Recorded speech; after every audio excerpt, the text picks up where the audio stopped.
Hi అండి. నేను మీ Varsha. Welcome back to my channel Himadev vlogs. అందరూ ఎలా ఉన్నారు? నేనైతే చాలా చాలా బాగున్నాను. ఇంట్లోనే ఈజీగా క్విక్గా చేసుకునే చేపల ఫ్రై అనేది చెప్పబోతున్నాను.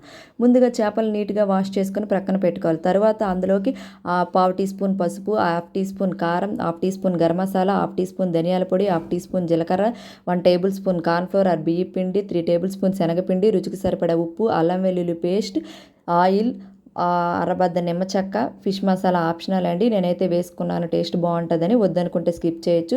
ఫుడ్ కలర్ కూడా నేనైతే యూజ్ చేయడం లేదండి. వీటన్నిటిని యాడ్ చేసి వాటర్ వేసి కలుపుకోవాలి.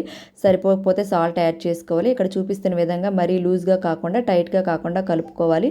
ప్రక్కన క్లీన్ చేసి పెట్టుకున్న ముక్కలకి ఫిష్కి ఇరువైపులా పట్టించుకోవాలి. తర్వాత మూత పెట్టి అరగంట సేపు డీప్ ఫ్రిడ్జ్లో ఉంచాలి. హాఫ్ అన్ అవర్ తర్వాత డీప్ ఫ్రైకి సరిపడే నూనె వేసుకొని ముక్కలు మునిగేటట్లు చూసుకోవాలి. టర్న్ చేస్తూ ముక్కలను వేపుకోవాలి. బ్రౌన్ కలర్ వచ్చేంత వరకు వేపుకోవాలి. క్రిస్పీగా చేపల ఫ్రై అనేది రెడీ అవుతుంది. నా ఛానల్ని ఎవరైనా ముందుగా చూస్తున్నట్లయితే లైక్ చేయండి, షేర్ చేయండి, సబ్స్క్రైబ్ చేయండి. మరిన్ని అప్డేట్స్ కోసం ఫాలో అవ్వండి. Bye bye friends.